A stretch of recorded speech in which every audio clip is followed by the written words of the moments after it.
What's up, everybody? Welcome to this video. I'm Josh Smith. I'm the founder of A Grade Above College Planning. Our whole objective is providing you information, education to equip you, right, on ways, strategies, different things that I've done that have helped many other families do to maximize your students' ability to pay for college in the most cost affordable way, maximizing financial aid, scholarship dollars, grants, all those things to help you make college more affordable. We believe that every family should be able to, find quality higher education at a reasonable price, but sometimes it's what you don't know that can definitely cost you when it comes to paying for school. We're talking about the 6 steps, okay? This is a scholarship system that I take every family through, right? And I teach more on this system in our membership program. But these are the 6 steps we're going to talk about when it comes to maximizing or winning scholarship dollars. And some of these steps can be beneficial when it comes to financial aid,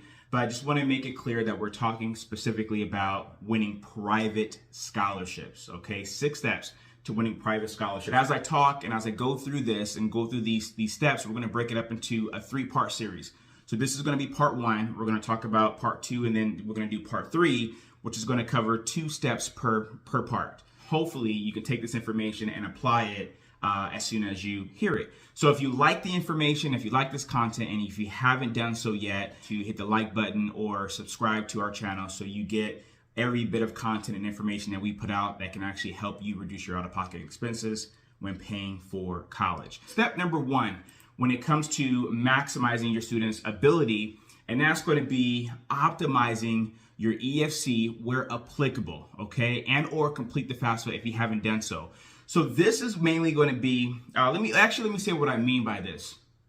So if you have a student in college or a student nearing college, speaking mainly to you right now, if you're not, if your student may be younger in middle school or early in high school, this part right here may not be specifically for you. But if you've completed the FAFSA or you plan to, or if you plan on not doing it, this is where I'm saying do it, okay? You need to do it. It's really important. A lot of private scholarships require that the student have completed the financial aid forms, such as the FAFSA, not so much the CSS profile, but the FAFSA before they apply, or as one of the requirements to apply to that institution or private organization's scholarship, okay, their scholarship program. So it's really important not only that you complete the financial aid forms, but what I mean by optimizing is you want to make sure that you're maximizing every potential when it comes to financial aid, having the lowest EFC, because some of these scholarships are predicated on your student's need, or it could be need-based private scholarships. So the more needy you are, based on how you completed the financial aid forms, the more likely your student will win that specific scholarship. Now, not every scholarship is going to be based on need, right? Or the student's ability to demonstrate need, but many of them out there do. And if you have the ability to maximize, that opportunity for your student, why not do it? It gives your student more opportunity to win or receive more money. Now, for those of you that have younger students and you may be a couple years away from completing the financial aid forms, this is still important to you, because one thing that I say that people always ask, so when should we start planning, and when should we start thinking about how to, pay for college or, financial aid? And once people are more educated and they understand the process, these type of questions kind of come up. And the answer that I give every family is you have to think of it like this. If college were to start tomorrow, regardless of how old your student is, you may have a student in high school right now, you may have another one in middle school, you may have another one in elementary school. But if college were to start tomorrow, do you know what you will be expected to pay? That is the key question you want to ask. If college were to begin tomorrow, what are we, based on our current family circumstances, our situation, our household makeup, our income, our assets, what will we be expected to pay? And then the second question, which is equally important to that first question, is there anything that we can do to reduce that amount? So if college were to begin tomorrow for my 8th grader, if college were to begin tomorrow for my senior, do I know what we will be expected to pay? And is there anything that I can do to reduce that amount? Those are 2 very important questions that you should ask yourself, and if you're younger, your student is younger in the process, or you're earlier, I would say, in the process, and you're watching this video, kudos to you, because that's where the planning really begins. So if you have more time and you got those answers, I would say, to those questions, now if there's anything that you can do to start, reducing or optimizing your EFC, you have a lot more time to be able to do that, so you can make college more affordable and maximize financially potential. Now, if you're later in the process and you don't have that kind of time, it's still important to know that when you complete the financial aid forms, you're doing it in the most cost efficient and effective way that's putting your student in a great position to maximize their financial aid dollars. Doesn't mean that it's always the case, but you want to make sure that you're optimizing and you're doing the best that you could when it comes to completing the FAFSA or any of the financial aid forms that are required. So most private, not most, but many private scholarships do focus a lot on the student's ability to demonstrate, and it always makes sense to maximize the opportunities that your student may be available to your student. So that's what I mean when I say optimize EFC. This is not a financial aid video, but I think these are some important things that you should know. So here are some important things that you definitely want to understand. Is one, the impact that your income and savings is going to have on your student's aid eligibility. So once again, are you a W-2 income earner? Do you have high income, low income? Do you receive bonuses? Are you an executive? Do you own your own business and take income from that business? So and pay yourself as an employee. There's going to be different things that, for different people, but understanding, right? You just understand, like, this is not really meant to be a magic wand where regardless of your income or your situation, you're going to be able to still receive financial aid. But understanding the formula and how things are calculated is going to help you better prepare as far as, making adjustments or doing things differently, or at least you know what to expect. So when it comes to planning, you have a better, you're positioned and more educated and more informed to make college more affordable for your situation. So as you see here, the next thing is know how and when to use your savings. A lot of times I meet students or families or grandparents have a 529, maybe the parents have a 529, and it's really important to implement some type of a strategy when dispersing or I would say liquidating those funds to pay for school. Sometimes it makes sense to do it later in the years, right? Maybe the student's junior year or senior year in college. Sometimes it makes sense to do it early on. Does it make sense to take a loss? Does it make sense to, liquidate an asset that might be appreciating in good, economic times? Does it make sense to liquidate when, we're in volatile times? So every situation is going to be different. You always have to tie it back to your family's goals, objectives, and, financial outlook. But having a strategy, once again, surrounding how to use your savings is also pretty important and is key. These are steps to maximizing financial aid eligibility or reducing your EFC that ties into private scholarships. And then find ways to increase your cash flow without raising your EFC. So a lot of times I meet families that go out and get maybe one spouse doesn't work and they'll go out and get a job to make college to pay for school. But sometimes if they address certain maybe debts that they have, right? They have the ability to pay off some of those debts, which will increase their cash flow, but not, have a negative impact on their EFC or student aid index. So depending on your situation, I'm always here to answer questions, based on a unique situation. But these are some ways that, that you can actually maximize your students' financial aid eligibility by reducing their EFC and being more aid eligible. Okay. For the most part, you got to complete the financial aid forms every year. And your student may be looking for private scholarships every year. So this is an ongoing process. You don't do this once and then just kind of, let it go.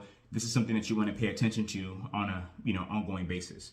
Okay, so let me, and then this is just a quick example before and after what I mean by optimizing EFC. You see before, this student had a $23,000, almost $24,000 EFC. With some proper planning and adjustments, they're looking at potentially a zero EFC. Now that's not the norm. That doesn't happen in every situation. But even if it went from 23 to 10,000 or 23 to 15,000, it's still less. Keeping more money in the parent's pocket, less money that they actually have to pay for, cost of attendance or out of pocket expenses in general. So in this situation, their contribution went from about $30,000 to $10,000 at the University of Colorado Boulder. And this is a few years ago, but this is a common situation year in and year out for a lot of families that I meet. Talking a lot about financial aid because I believe this is the best first step to winning and increasing your students' chances of winning scholarships, private scholarships. And I'll talk more about scholarships specifically, and some of the other steps is going to be, I would say, the fun part. But these are some of the fundamental or foundational things that every family should address before they jump into the real scholarship journey when it comes to searching and applying and things like that, which we will talk about in the next or upcoming steps. So that's step one, right? Optimize your EFC. And I mentioned, when should you start this process? I would say as soon as middle school for your student. If college were to begin tomorrow, what am I expected to pay? Okay. And is there anything that I can do to reduce that amount? And if there is something that I can do, what does that look like? Let's go ahead and do it. Let's take action. Step number 2. Okay, we're jumping into step number 2. This is the next important part, and I won't be as long-winded when I talk about step 2. Is research and ask. Okay, what do I mean by research and ask? So you want to do extensive research. I know a lot of the people that I'm speaking to right now have students nearing college or maybe already in college. So this step is really important for you. If you have a student that is in that college process, maybe they have a list, maybe they've already started the application process, or once again, maybe they're currently enrolled in a specific university. So when it comes to private scholarships, you're looking for more ways to fund college. Do extensive research on your prospective colleges or the university that your student is enrolled in. And you want to know if they provide financial aid. Maybe you haven't already, maybe your student, if they're not enrolled in that college, you know, if they are, you would already know that. But if they're not, hey, do you guys provide financial aid?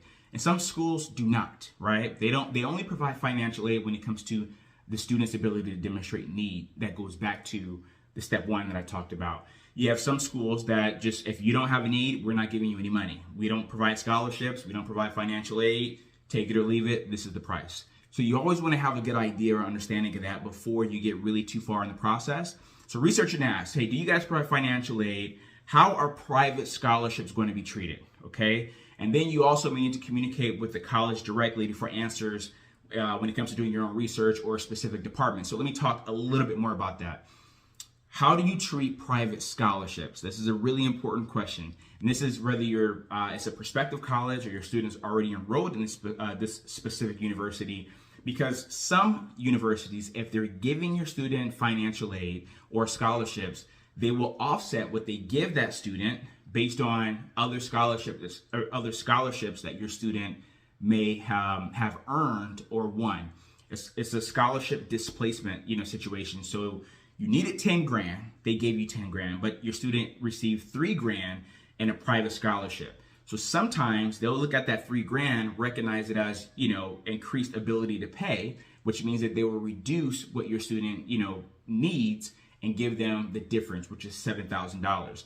So it wouldn't really make sense to do all this work and find all these scholarships if your college either is not going to help you, or even worse, they don't recognize that scholarship. They won't accept it depending on how the money from the scholarship organization is going to be dispersed. But you want to make sure that, hey, if I find scholarships, if I do the work, if I apply, do the essay, do whatever I have to do, the audition, I win the scholarship, and is it going to be worth my time in the end? That's the whole objective, to make sure that it's worth your time. Then if you're really looking for scholarships as well, a good place to start is with the prospective universities. If you know your student is going to be in a situation where the financials are going to be important, always start and ask the university, hey, do you guys provide scholarships? Do you guys provide, financial aid? Call the department head if your student is a film major. Maybe reach out to that department and say, hey, are there any scholarships that of that my student should apply for? Or if you're the student, ideally it's coming from you, the student, that I should apply for, or any local scholarships that I should reach out to. You also want to know if there's any additional requirements. Semester application, complete the FAFSA and or the CSS profile. That information is typically at most colleges going to be used to qualify them for, scholarship opportunities. If there are additional requirements, you want to just ask if that's the case. Hey, are there any additional requirements to win scholarships above and beyond the application or the financial aid forms? and they'll let you know. In some situations, there are additional requirements. But you want to get a good understanding of what the university is okay with, what is acceptable to the university, before you really jump out there and start doing, the groundwork to win private scholarships. The more you know, the better you are. So hopefully this information was helpful. If you, like I said, once again, if you have any questions, if you need any specific guidance, maybe there's a one-off or something that I mentioned that, you're not sure about, please, our information to be below. You can reach out to us. If you want to see the training, kind of get ahead of the game where I talk about the 6 steps and I go into greater detail with other things and case studies and examples, please, check out the link below and join our 5K challenge where we're helping students get their first or their next $5,000 in cash for college within 30 days. So we start with the first 5, but ideally you take that to build momentum so you can get however much money your student will need to actually make college more affordable. So that's the 5K challenge, and I'll also put that information in the description. With that being said, Josh Smith here. If you got questions, let me know. Comment below, like the video, subscribe, and be on the lookout for the next video in regards to this 6-step scholarship system or the scholarship process, where I'm going to talk about the search and a few more fun things directly related to private scholarships. We'll talk to you soon. Have a phenomenal rest of your day.